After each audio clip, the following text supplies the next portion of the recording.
Trouver ses valeurs, trouver ses talents. Bienvenue dans cette vidéo dans laquelle je vais vous partager un petit peu de mes réflexions récentes et puis, on pourrait dire un petit mode d'emploi sur comment avoir recours à ces pratiques, celles qui consistent à trouver ses valeurs et celles qui consistent à trouver ses talents. Alors, première petite chose déjà que je trouve importante, la connaissance de soi, le développement personnel, c'est des sujets dont on parle de plus en plus, donc il y a énormément d'informations à disposition.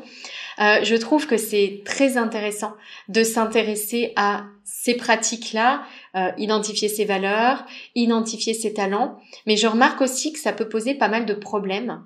Et j'ai lu il y a quelque temps cette idée que parfois les solutions deviennent les problèmes. Et j'avoue que ça a pas mal fait écho en moi et je me suis posé la question de toutes ces pratiques qui consistent à trouver ses talents, à trouver ses valeurs et leurs conséquences parfois négatives ou leur côté contre-productif. Il y a déjà une première chose que j'ai remarquée, je dirais par rapport à ça, avant même de vous partager un petit peu le comment trouver ses valeurs, comment trouver ses talents, c'est l'idée que bien souvent on mentalise beaucoup ce type de questions. C'est-à-dire qu'elles restent très superficielles, avec beaucoup d'injonctions. Il faudrait que je réponde ça ou ça, c'est important que dans mes valeurs il y ait telle ou telle chose. Et on se retrouve avec des valeurs qui ressortent et qui sont beaucoup plus de l'ordre des valeurs morales, de ce qui fait bien, de penser, de dire, que vraiment de choses qui viennent du cœur, on pourrait dire, et qui sont vraiment profondes. Donc je dirais qu'il y a ce problème-là, il y a aussi le souci de la masse d'informations. N'importe qui s'intéresse à ces idées de valeurs ou de talents sur Internet va trouver des dizaines et des dizaines de pratiques pour les identifier. Et il y a un côté très collection d'informations qui, je l'ai remarqué, peut également être contre-productif et arriver à des choses où en fait les termes perdent même de leur sens, ça devient des concepts très intellectualisés et finalement on n'en ressort pas grand-chose pour soi. Alors trouver ses valeurs, c'est quoi déjà? Trouver ses valeurs, pour moi, c'est vraiment identifier ce qui nous fait profondément vibrer.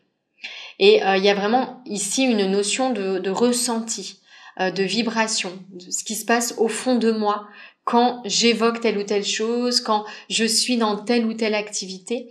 Donc c'est vraiment quelque chose qui est de l'ordre du ressenti. Et ça, c'est important. C'est pour ça que toutes les pratiques pour trouver ces valeurs autour des listes, par exemple, je vous invite à les laisser de côté pour vraiment aller vers des pratiques plus vibrantes, de type visualisation, par exemple, où vous allez vraiment ressentir des choses, avoir le sentiment de vivre des choses et pas juste être ici en train de faire tourner un petit peu la moulinette avec tous ces il faut, tous ces je dois, qui quelque part nous déconnectent de ce qui est vraiment important pour nous.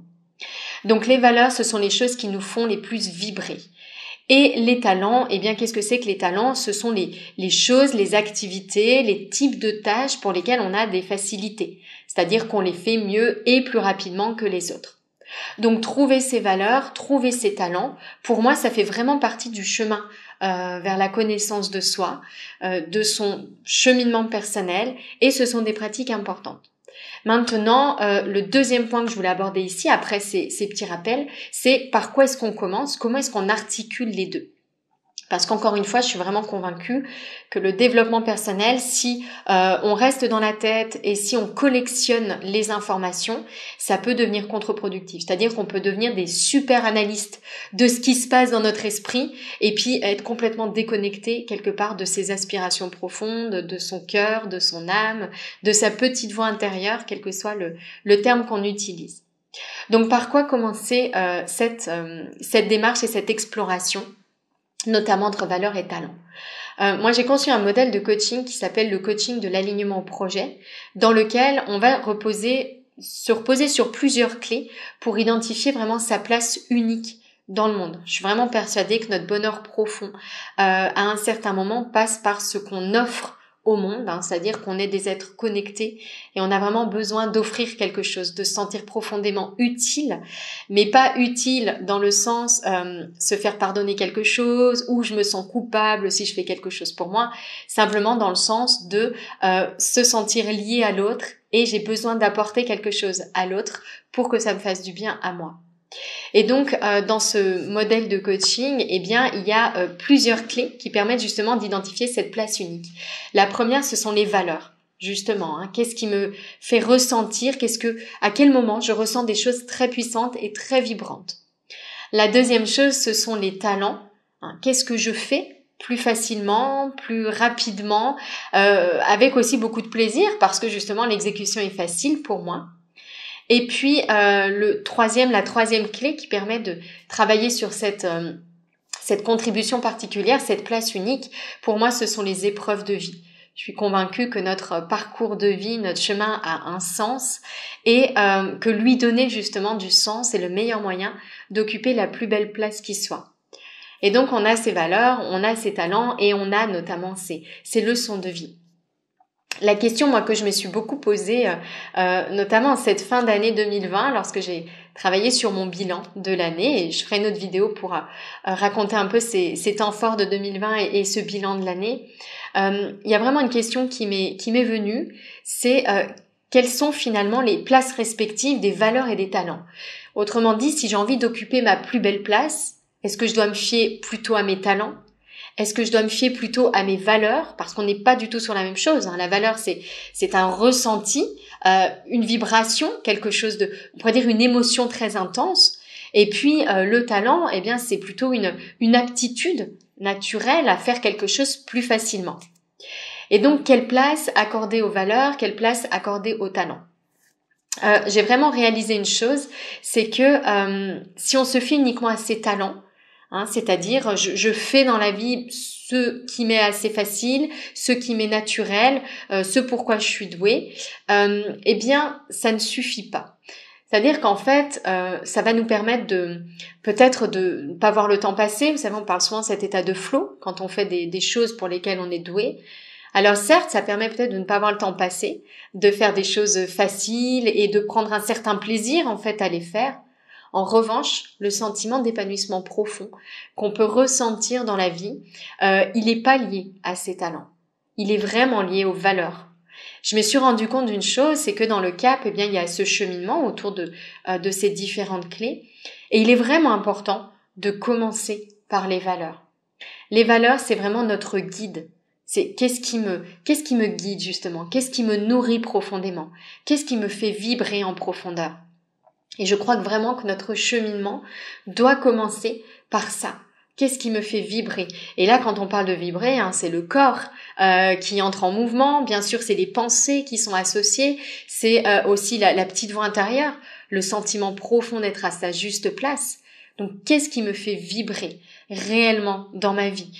Quels sont les moments où je me sens complètement vivante? Ça, ce sont nos valeurs. Et pour moi, c'est vraiment ce qui doit nous guider. Les talents, ensuite, ces aptitudes naturelles, pourquoi est-ce que je suis douée? C'est une question à se poser, mais d'après moi, c'est une question qui vient après et qui est plus, une voie d'accès. Quels sont du coup les types d'activités que je peux faire pour ressentir mes valeurs, pour être dans mes valeurs, pour les mettre en lumière, pour vraiment ressentir un maximum ces émotions-là très très fortes et très vibrantes. Et donc on doit utiliser ces talents comme des voies d'accès en fait pour arriver à ces valeurs et pas l'inverse. Et c'est vrai que je trouve que c'est quelque chose à réfléchir, notamment lorsqu'on est en recherche d'une nouvelle voie professionnelle ou qu'on veut faire des ajustements dans sa vie professionnelle. Eh bien, commencer par vraiment ce travail approfondi sur les valeurs et encore une fois approfondi, pas de type mental. Et puis ensuite, simplement, se poser la question de ses talents, de ses aptitudes et de qu'est-ce qui peut m'aider dans mes aptitudes à aller vers ce qui me fait vibrer, à ressentir cela un maximum.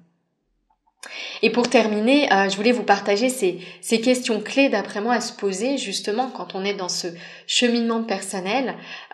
Pour moi, ce qui est vraiment important, c'est de commencer par des questions liées à l'être. Et il y a vraiment une question, au-delà de toutes les questions pour moi, cette question magique ou extraordinaire que je partage vraiment beaucoup et qui est le socle de mes accompagnements, c'est vraiment qui est-ce que je choisis d'être ? Qui est-ce que je choisis d'être ? Et on commence vraiment par cette notion d'être, de ressentir, de vibrer. Vous voyez, c'est ce qui se passe à l'intérieur, au niveau du corps, au niveau du cœur, au niveau de l'esprit aussi. Mais voyez comme un tout. Son être comme un tout. Et ensuite, seulement dans un second temps, on va penser au faire. Qu'est-ce que je peux faire pour être cela? Voilà ce que je souhaitais vous partager dans cette vidéo. Si c'est quelque chose qui résonne en vous, cette approche, ce modèle CAP, j'anime une conférence régulièrement, au-delà des accompagnements que je propose. Je mettrai un lien dans la description de cette vidéo. Si vous souhaitez y assister, c'est une conférence qui est offerte, qui est accessible et qui permet vraiment de revenir, je crois, sur ces questions qui sont importantes, du par où commencer, par quoi commencer quand on est dans ce cheminement personnel. Passez une très très belle journée et je vous donne rendez-vous très bientôt dans une autre vidéo.